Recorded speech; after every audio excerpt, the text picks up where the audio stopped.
Oi, gente, boa tarde. Eu me chamo Elisângela Barbosa, sou consteladora familiar e estou aqui para poder a gente conversar, dialogar, debater, conversar sobre o livro do mestre Bert Hellinger, A Simetria Oculta do Amor. Então, Bert Hellinger, eu quis fazer esse movimento dos estudos dos livros, porque eu já faço isso há algum tempo com a minha turma de formação em constelação familiar e vi o quanto isso ampliou a visão das minhas alunas e como elas conseguiram adentrar mais rápido ao campo prático das constelações a partir do momento que se debruça a estudar os livros de Bert Hellinger. Então eu mesma, eu fiz isso antes de me tornar consteladora, eu fiz o curso, mas eu estudei muito, eu li muitos livros de Bert Hellinger. E eu lia os livros do Bert e ficava também como se estivesse dando palestra, né? Eu simulava uma palestrazinha e isso me ajudou muito a ir para as práticas das constelações com mais eficácia, com mais excelência, né? E aí meus pacientes puderam absorver muito mais rápido o campo teórico e o campo prático das constelações familiares. Então, sejam muito bem-vindas, muito bem-vindos a este estudo do livro A Simetria Oculta do Amor. O Bert Hellinger, nesse livro, ele já inicia com tudo, né? Porque aí ele já vai nos trazer aqui a consciência pessoal, as três consciências, as três leis do amor. E eu quero, junto com vocês aqui, que a gente entrelace tudo isso, sabe, gente? A gente coloque as três consciências com as três leis do amor e a gente veja o que tudo isso juntos, né, pode ampliar, pode trazer de mais conteúdo filosófico para que você possa levar para a tua prática nas constelações familiares. Então vamos lá? Então na página 23 eu vou sempre buscar estudar aqui, fazer um vídeo com 5 páginas, tá, gente? É um livro muito denso, um livro que vai exigir demais da gente em termos de teórico. Então eu vou de 5 páginas, sempre que der eu vou um pouco mais ou vou um pouco menos, vai depender também do que Bert Hellinger nos traz aqui. Então nessa página 23, a gente inicia aí com o primeiro capítulo, ele nos traz o sentimento de culpa e de inocência. E ele nos apresenta as três consciências que ele teorizou. Então vamos entender o que isso significa. Então, ó, ele traz três consciências. Quais são? Consciência pessoal, consciência sistêmica familiar e consciência da totalidade suprema. São três consciências que perpassam dentro desse âmbito das relações pessoais. Então é muito importante que você escute tudo isso e que você vá apreendendo que todo esse processo teórico da constelação é um processo de como o amor vai intervir nos relacionamentos humanos, né? Então é preciso as pessoas poderem entender que existem três consciências para que elas tomem posse disso daí, dessa teoria, né? E elas possam ampliar sua própria consciência pessoal para poder saber como ela vai se relacionar dentro das relações humanas e com o amor no meio disso tudo, né? Então, toda a teoria do Bert é a teoria do amor nos relacionamentos humanos. Então, para que você possa compreender, né, que essas três consciências ela vai tratar exatamente disso. Então, vamos lá? A primeira consciência trata com o sentimento de culpa e de inocência. Então eu vou trazer a teoria e depois a gente vai explicando aqui de acordo com o que vier, né? Então, a consciência pessoal, a primeira consciência que Bert Hellinger nos traz é a consciência pessoal. Nessa consciência a gente vai ter um sentimento de culpa ou de inocência. Eu vou explicar para vocês como é que surge dentro da consciência pessoal o sentimento de culpa ou o sentimento de inocência. E antes disso eu explico o que é a consciência pessoal. Então, para a consciência pessoal, nós temos diferentes padrões para cada tipo de relacionamentos que queremos pertencer. Gente, olha isso, né? Tem até um autor que eu já estudei muito ele, se chama Mikhail Bakhtin, eu acho que é assim que se pronuncia. O Bakhtin, ele trouxe a ideia do self, que o self ele existe para cada grupo que a gente deseja estar, né? E o Bert também trouxe esse pensamento muito parecido com o dele, que eu acho um pensamento muito legal, né? De que nós temos um self, nós temos um padrão de comportamento de acordo com cada grupo que a gente deseja participar. Ou seja, se você quer participar do grupo das amigas do cafezinho e todo mundo lá dá uma fofocada legal, você automaticamente, se você deseja pertencer a esse grupo, quando você for tomar um cafezinho com suas amigas, você vai fofocar, você já vai pensar na fofoca antes e vai dizer, opa, amanhã tem um cafezinho com minhas amigas, então eu vou já pensar numa fofoquinha para levar. Então essa é uma consciência pessoal, você vai, chega lá, se reúne com suas amigas e joga a sua fofoca. Quando você joga a sua fofoquinha lá, você vai se sentir no sentimento de inocência. Ai, que alívio, né? Eu pertenço a esse grupo com todas as fofocas que a gente sabe fazer. Então, ó, estou trazendo a consciência pessoal e o sentimento de inocência. Caso você não deseje participar desse grupo, você vai lá por uma primeira vez no grupozinho das meninas que tomam café. E quando você chega lá, você vê muita fofocagem, você diz, nossa, isso não é pra mim, eu não gosto desse tipo de comportamento, eu acho que não se deve falar da vida alheia de ninguém, né? Aí o que é que você faz com a sua consciência pessoal? Você chega no grupo e não fofoca. Quando você não fofoca, automaticamente você sente um sentimento de culpa. Esse sentimento de culpa vai lhe retirar do grupo, porque você não deseja participar desse grupo, né? Então, quando você joga que você não quer fofocar, você sai automaticamente do grupo, mas sai com um sentimento na consciência pessoal de culpa, porque você se sentiu o quê? É um sentimento de excluída do grupo, mesmo que esse movimento seja por você ou pela própria turma que olha meio assim para você, nossa, ela não fofoca igual a gente, né? Então vai ficar aqueles disse-me-disse, aquelas falinhas, né? Então é dentro dessas falinhas que o próprio grupo já vai retirando você. Eu já estou entrando aí dentro da segunda, com esse exemplo, dentro da segunda consciência, que é a consciência sistêmica familiar. Só que eu dei o exemplo de quê? De grupos de amigas. Só que o grupo das amigas torna-se também uma consciência coletiva.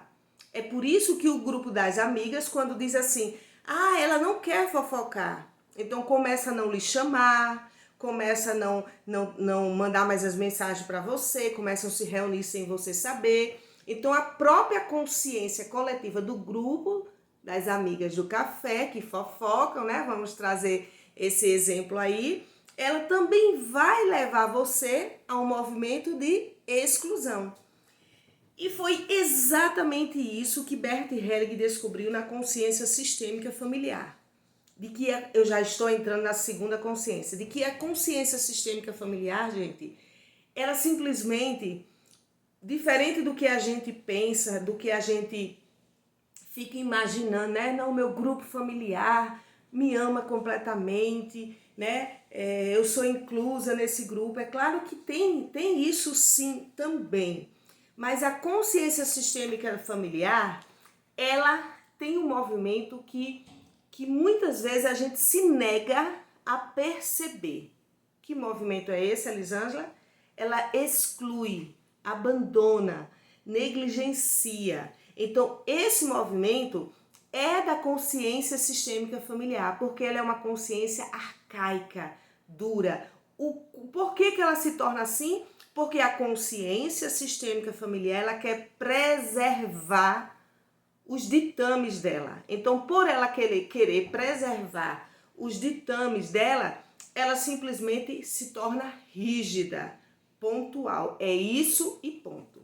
Então, dentro da consciência sistêmica familiar, você vai ter o movimento de que se algum membro ele é diferente, o próprio grupo tende a excluí-lo igual como as amigas do café que fofocam. Se você chega lá e diz, eu não vou fofocar, você sai com sua consciência pessoal culpada e o próprio grupo já diz, tira essa pessoa porque ela não é de confiança. Olha que isso, né, gente? Ela não é de confiança, ela não fofoca, né? Então tira essa pessoa. O próprio grupo ele vai dar essa pressão para que você tome a atitude de não voltar, né? E assim também é no nosso sistema familiar. Pasmem vocês, né? De que, mas meu pai, minha mãe, minha irmã, meu irmão, alguém do meu sistema pode me excluir?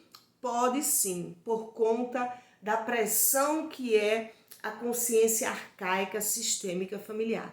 Deixa eu ler aqui o que eu anotei para vocês. Notamos seus efeitos da consciência sistêmica familiar quando o dano de uma pessoa, passa de uma geração para outra. Ou seja, quando é que a gente consegue perceber o movimento que a consciência sistêmica familiar ela reverbera com seus ditames, com suas leis e com seu movimento de exclusão, né? De excluir. É a consciência que mais exclui a consciência sistêmica familiar, gente. Quando é que a gente percebe isso? Quando um membro de uma geração seguinte, ele tem um dano de vida sem ele entender o porquê que aquilo está acontecendo na vida dele. É o que a gente chama de quê? De emaranhamento, né? Então, o emaranhamento, ele vai dar no movimento de que você está com duas forças. Uma força é você que quer ir para a vida do teu pensamento, com as tuas ideias. E uma outra força é o quê? É esse elástico que te puxa para trás. E o que é que tem lá atrás? A consciência sistêmica familiar. Então, vamos dar um exemplo para vocês poderem entender. Então, vamos supor, se um bisavô matou uma pessoa. Então, quando o bisavô mata uma pessoa, o que é que acontece? Ele simplesmente não pagou pelo que fez, ele morreu e não pagou, não fez nada, todo mundo ficou calado, acabou obedecendo a ele de todas as formas. Então, quando esse bisavô ele não paga pelo que fez, ele deu um dano à vida e isso não foi resolvido, essa dívida vai ficar onde? Dentro da consciência sistêmica familiar. Então, quando essa dívida ela vai passando pela memória sistêmica familiar de geração em geração, alguém vai ter que pagar, literalmente pagar. É como se fosse um grande SPC e Serasa sistêmico, né? Então, a pessoa fez lá atrás, não pagou nada, alguém vem lá na frente e diz, né, de forma inocente, né, trazendo já para vocês o sentimento de culpa e de inocência, de forma inocente levanta a mão e diz, né, eu pago por tudo que ele fez. E o que é que a pessoa pode atrair nesse exemplo que eu disse sobre morte? A pessoa pode atrair acidentes, um assalto seguido de morte, então pode atrair muitas doenças e morrer, ou pode até criar uma força e matar alguém também como um padrão de comportamento que foi adquirido pelo avô. Então, quando os danos nas gerações seguintes estão acontecendo, é porque a consciência sistêmica familiar organizou, não, deu seus efeitos para as gerações futuras, né? Então, sua dinâmica e as ordens da simetria oculta do amor constituem o tema básico desse livro. Então, ou seja, né, a dinâmica da consciência sistêmica familiar e a simetria oculta do amor é o que constitui toda a teoria desse livro. A gente poderia até parar aqui e só falar sobre esse tema, que vocês poderiam entender tudo que Bert Hellinger quer trazer como parte teórica do livro A Simetria Oculta do Amor. Mas é claro que a gente não vai parar, né? A gente vai muito, porque esse livro é maravilhoso. Essa é a 4ª vez que eu leio esse livro, porque ele realmente, toda vez que eu leio, ele me amplia ainda mais. Então, o que é que seria a dinâmica da consciência sistêmica familiar, gente? A dinâmica da consciência familiar é o movimento de exclusão, abandono, de negligenciar, de excluir todos aqueles que a consciência sistêmica familiar diz assim, pra gente não serve. Então quem é que eles vão excluir? Os homossexuais, vão excluir os filhos bastardos, né? Vão excluir mulheres que traíram. Então tem uma gama de situações que a consciência vai dizer, não, pra gente essa menina do jeito que ela é, esse rapaz do jeito que ele é, ele não serve. Então tira do nosso sistema. Então toda e qualquer exclusão, ela gera uma dívida para o sistema e automaticamente uma geração seguinte paga por tudo isso, certo? E o que é que seria a simetria oculta do amor, que é justamente o título desse livro, A Simetria Oculta do Amor, é o outro amor. Ao invés de ser o amor que nos leva para a vida, o amor que nos faz fluir dentro de um sistema. Como faz fluir dentro do sistema? Se o meu sistema, né, ele diz assim, filha, olha, tudo o que aconteceu entre eu e sua mãe, deixa com a gente. Deixa com a gente e você segue livre para a tua vida. Esse é um amor sistêmico familiar que flui. Eu sempre dou exemplo, e todo mundo que me conhece sabe da grande admiração que eu tenho pelo sistema familiar do Gilberto Gil. Eu sempre dou exemplo do sistema dele, né? Porque de fato o Gilberto Gil, ele conseguiu o máximo, o mais alto padrão e nível de sentimento do amor o Gilberto Gil conseguiu. Porque ele passou pelo que passou na vida, né? Mas ele fez o quê? É meu, deixa comigo, eu resolvo. E ele foi resolvendo. Como é que Gilberto Gil resolveu as questões familiares dele, gente? Cantando, né? Cantando. Até acho que há um ano atrás o Gilberto Gil teve um problema no coração e ele foi lá, já fez uma música, né? A doutora arrancou um pedacinho do meu coração. Eu acho que ela está querendo saber se eu amo muito, né? Então ele canta, ele mobiliza as emoções dentro dele. Com essa mobilidade, com essa conversa com os sentimentos, com as dores, com tudo que ele vai passando na vida dele, ele olhou para os seus, né? Para os seus, de uma forma muito ampla, porque ele casa 3 vezes, né? O Gilberto Gil, e ele dá honra a cada esposa que ele teve e vai incluindo os filhos em cada casamento dele. Então, quando ele faz isso, ele diz para os seus, né? Olha, vão, deixa tudo comigo, porque o bom da vida é vocês irem mais. Se vocês forem mais, eu vejo meu sucesso também em vocês. Então, vocês têm o quê? A minha bênção. Aí, ó, o que é que resultou? Toda a família do Gilberto Gil está no sucesso, né? Porque sucesso é essa força aí mesmo, né? Do amor, da abundância, da saúde, de tudo isso, né? Do poder pessoal, de tudo mais, da espiritualidade. Isso é sucesso. Dentro desse pensamento aqui do Bert Hellinger, o que é que na maioria das famílias acontece, gente? Quando há a simetria oculta do amor, na família de Gilberto Gil não houve simetria oculta do amor, né? Em termos de dizer eu paraliso aqui para poder resolver isso. A simetria do amor é justamente isso. É um membro que olha, que diz, vou olhar para trás. Aqui atrás tem a minha mãe que está sofrendo. Tem o meu pai que está sofrendo. Então, peraí, vida. Peraí, calma. Não posso ir agora não. Stop. Vou aqui resolver o problema da minha mãe. Essa é a simetria oculta do amor. Você se vira e aí você vai lá. Mamãe, vem cá. Como é que eu posso te ajudar? Eu posso morrer por você? Eu posso paralisar a minha vida e não casar por você para ficar igualzinha a você na solidão, mamãe? Então, são essas frases que a gente vai escrevendo na nossa alma que a gente olha para trás e diz, tá bom, eu vou ficar aqui, mamãe, com você, paradinha, quietinha. E isso é a simetria oculta do amor, gente. Mas para que isso não aconteça, é necessário o quê? Um adulto que chegou primeiro na vida, e aí eu já poderia adentrar um pouquinho na teoria da lei do amor, da hierarquia, da terceira lei do amor. Se o adulto chegou primeiro na vida, então ele é o maior. O pai e a mãe são os maiores.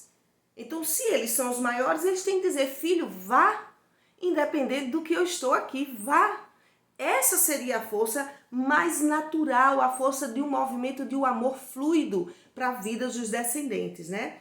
Dentro da dinâmica da consciência sistêmica, uma boa parte dos adultos, elas não vão conseguir, né, resolver, pelo menos assim, a maioria dos exemplos que a gente vê, elas não vão conseguir resolver suas questões, e daí o que é que acontece? Há uma troca, há um combinado, um jogo oculto das relações que o adulto, de alguma forma, vamos supor, se uma mulher, ela se separa e ela ficou muito triste nessa separação, ela, no inconsciente dela, busca o filho e diz, filho, fica comigo. Mesmo que de um outro lado ela também diga, eu quero que você vá para a vida e tenha sucesso. Mas aí a gente tem que ver o que é mais forte, se é o que ela está raciocinando ou se é o sentimento. É claro que é o sentimento, né, gente? O sentimento é sempre o mais forte.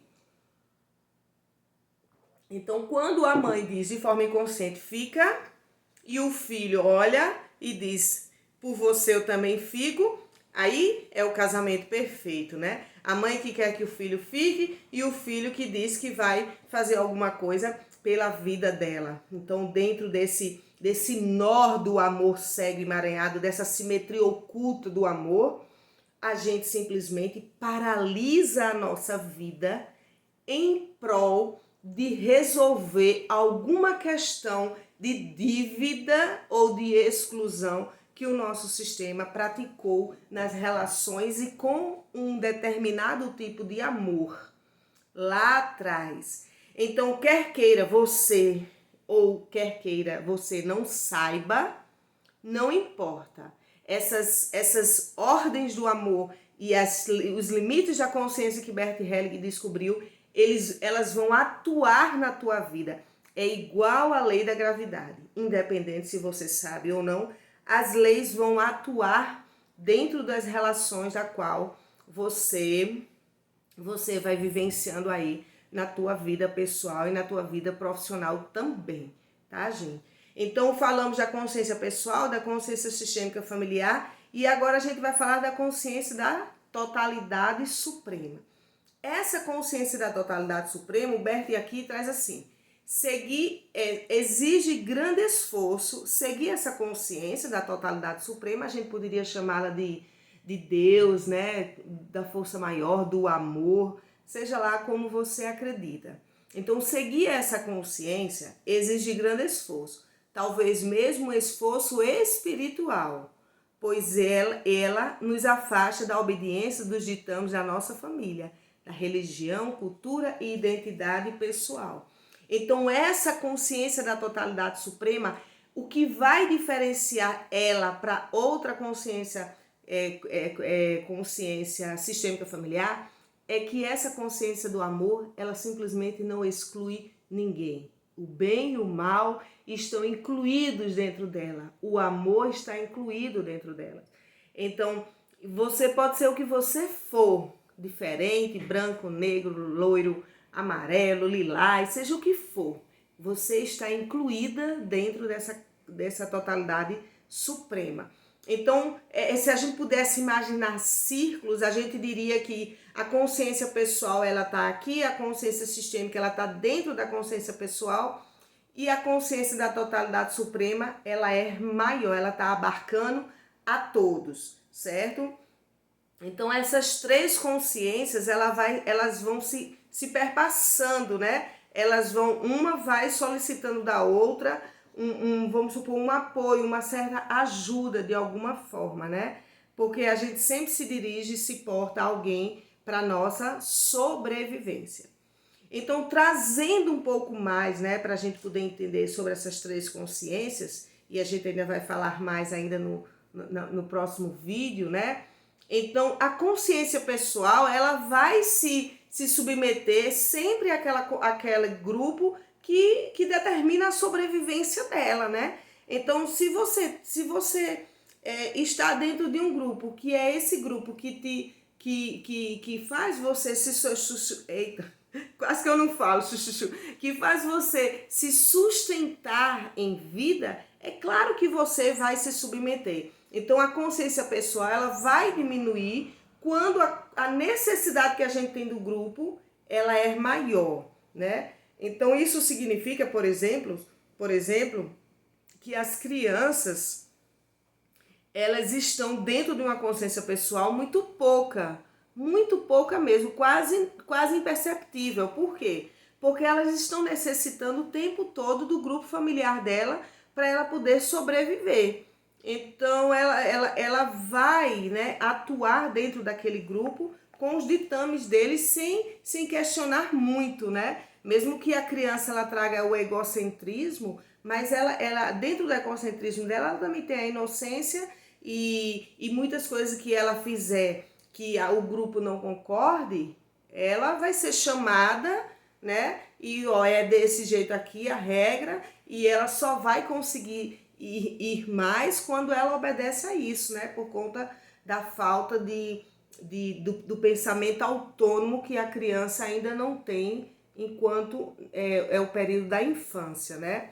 Então essa consciência pessoal, gente, ela depende muito para sobreviver da consciência sistêmica familiar. E é por isso que muitos de nós nos submetemos a determinadas coisas, mesmo que não nos agrade, dentro do nosso sistema, por conta dessa necessidade de sobreviver que a gente tem perante a vida, né? Então, aí o Bert sempre diz um pouco mais na frente aqui do livro, né? Eu vou dizer mais no outro vídeo para vocês. Então, enquanto mais a gente tem estar preso a essa consciência sistêmica familiar, menos consciência pessoal a gente vai ter em termos da gente tomar decisões, de dizer o que a gente